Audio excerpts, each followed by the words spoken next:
Director Mani Ratnam డైరెక్షన్లో కమల్ హాసన్, త్రిష, సింబు, ఐశ్వర్య లక్ష్మి వంటి నటీనటులు కీలక పాత్రలో నటించిన తగ్ లైఫ్ మూవీ ప్రపంచవ్యాప్తంగా జూన్ 5న గ్రాండ్గా విడుదలైంది. సుమారు 225 కోట్ల రూపాయల భారీ బడ్జెట్తో తెరకెక్కిన ఈ సినిమా 210 కోట్ల రూపాయల థియేటికల్ బిజినెస్ చేసిందని ట్రేడ్ పండితులు చెబుతున్నారు. జూన్ 5న థియేటర్లో గ్రాండ్గా విడుదలైంది. అయితే కన్నడ భాషపై చేసిన కామెంట్స్తో కమల్ హాసన్ తీవ్ర వివాదంలో చిక్కుకున్నారు. చివరకు కర్ణాటకలో సినిమా రిలీజ్ చేయకుండా మిగిలిన భాషల్లో రిలీజ్ చేశారు. కమల్ నటించిన ఇండియన్ 2 మూవీ మొదటి రోజు 25 కోట్ల రూపాయల వసూళ్లు వచ్చాయి. దాన్ని దాటింది ఈ సినిమా. కమల్ మణిరత్నం కాంబోలో ఎన్నో ఏళ్ల తర్వాత వస్తున్న సినిమా కావడంతో మొదటి నుంచి అంచనాలు భారీగానే ఉన్నాయి. పైగా ఇందులో సింబు, త్రిష కూడా నటించారు.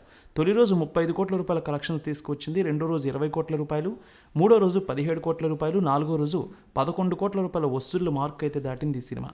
ఇక ఐదో రోజుకి 9 కోట్ల రూపాయల వసూళ్లు, ఇక ఆరో రోజుకి సుమారు 11 రూపాయల వసూళ్లు తీసుకువచ్చినట్టు తెలుస్తోంది ఈ సినిమా.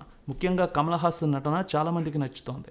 కమల్ హాసన్ కన్నడ భాష వివాదంలో చిక్కుకోకపోయి ఉంటే తగ్ లైఫ్ మూవీ మరింత కలెక్షన్స్ తీసుకొచ్చేదని, ఆక్యుపెన్సీ మరింత పెరిగేదని సినీ విశ్లేషకులు కూడా అంటున్నారు. ఇక స్టోరీ వైజ్ చూస్తే రంగరాయ శక్తిరాజు, కమల్ హాసన్ ఒక ముఠాకి నాయకుడు. అనుకోకుండా జరిగిన కాల్పుల ఘటనలో అమర్, సింబు చిన్న వయసులోనే తన తండ్రిని కోల్పోతాడు. తన చెల్లి కూడా దూరం అవుతుంది. దాంతో అమర్ని చేరదీస్తాడు. తన కొడుకులా పెంచుతాడు శక్తిరాజు.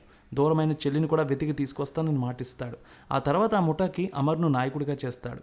అయితే ముఠాలో ఉన్న ఇతర సభ్యులు మాణిక్యం, నాజర్, పత్రోస్, జోజో జార్జ్ వీళ్ళు అసలు జీర్ణించుకోలేరు. ఇంతలో శక్తిరాజుపై హత్యాయత్నం జరుగుతుంది. అప్పటి నుంచి ముఠాలోని అలజడి మొదలవుతుంది. ఇంతకీ శక్తిరాజుపై హత్యాయత్నం చేసింది ఎవరు? అప్పటి వరకు తండ్రి కొడుకులుగా బాగా కలిసిమెలిసి ఉన్న శక్తిరాజుకి అమర్కి మధ్య వైరం ఎందుకు మొదలవుతుంది? ఈ కథలో ఇంద్రాణి, త్రిష, లక్ష్మి, అభిరామి వీరిద్దరూ ఎవరు?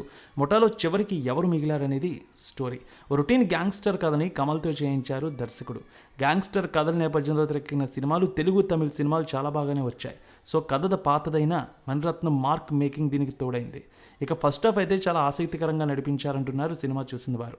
ఇక మొత్తానికి మణిరత్నం సినిమాను ప్రేమించేవారు తగ్ లైఫ్ని కూడా ఎంజాయ్ చేస్తారనే చెప్పాలి.